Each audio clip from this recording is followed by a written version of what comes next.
கர்த்தருடைய பரிசுத்த நாமத்திற்கு ஸ்தோத்திரம் உண்டாவதாக. கர்த்தராகிய இயேசு கிறிஸ்துவின் நாமத்தில் உங்களுக்கு கிருபையும் சமாதானமும் உண்டாவதாக.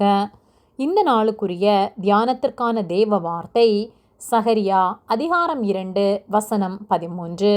மாம்சமான சகலமான பேர்களே, கர்த்தருக்கு முன்பாக மௌனமாயிருங்கள். அவர் தமது பரிசுத்த வாசஸ்தலத்திலிருந்து எழுந்தருளினார் என்று சொல் என்றார். பிரியமானவர்களே, கர்த்தருடைய பிள்ளைகளாகிய நாம் கர்த்தருக்கு முன்பாக மௌனமுள்ளவர்களாய் எல்லாவற்றையும் ஸ்தோத்திரத்தோடு அவர் விரும்புகிற வாழ்க்கை வாழ்ந்து அவருடைய காலத்திற்கு நாம் காத்திருக்க வேண்டும். சகரியா 2:13 மாம்சமான சகலமான பேர்களே, கர்த்தருக்கு முன்பாக மௌனமாயிருங்கள். அவர் தமது பரிசுத்த வாசஸ்தலத்திலிருந்து எழுந்தருளினார் என்று சொல் என்றார் என்று சொல்லப்பட்டுள்ளது. கர்த்தர் எழுந்தருளினார். அவர் நம்மை மீட்கும்படியாக, நம்மை அவரிடமாக சேர்த்து கொள்ளும்படியாக அவர் எழுந்தருளியுள்ளார். அவருக்கு முன்பாக மௌனமாய் அவருடைய வார்த்தைகளுக்கு செவி கொடுத்து அவர் நடத்துகிற வழியில் நாம் வாழ்வோமானால் நாம் தப்பிக்கப்படுவோம்.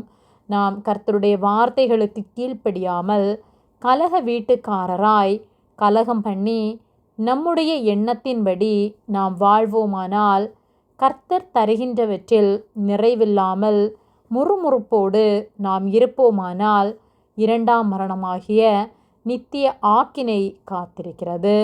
ஆகவே கர்த்தர் நமக்கு தருகின்ற யாவற்றிலும் நிறைவுள்ளவர்களாய் அவர் சொல்லை கேட்டு அவர் ஆலோசனையின்படி நாம் நடப்போமானால் தப்புவிக்கப்படுவோம்.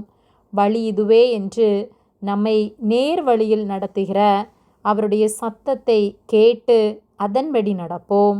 அவருடைய சத்தத்துக்கு கீழ்ப்படியாமல் அங்கும் இங்குமாக அலைந்து திரியாதபடிக்கு ஜாக்கிரதை உள்ளவர்களாய் என்றென்றும் அவர் நம் மத்தியில் வாசம் செய்யத்தக்கதாக நம்மை பரிசுத்தப்படுத்தி அவருக்காக காத்திருப்போம்.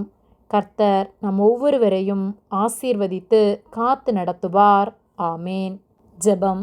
எங்களை அதிகமாக நேசித்து வழிநடத்தி வருகிற எங்கள் அன்பின் பரிசுத்த பிதாவே, இந்த நாளையும் நாங்கள் காணும்படியாக நீர் எங்களுக்கு ஜீவனை தந்து தயவு பாராட்டி எங்களை பாதுகாத்து பராமரிக்கிற உம்முடைய அன்பிற்காக நாங்கள் உமக்கு நன்றி செலுத்துகின்றோம்.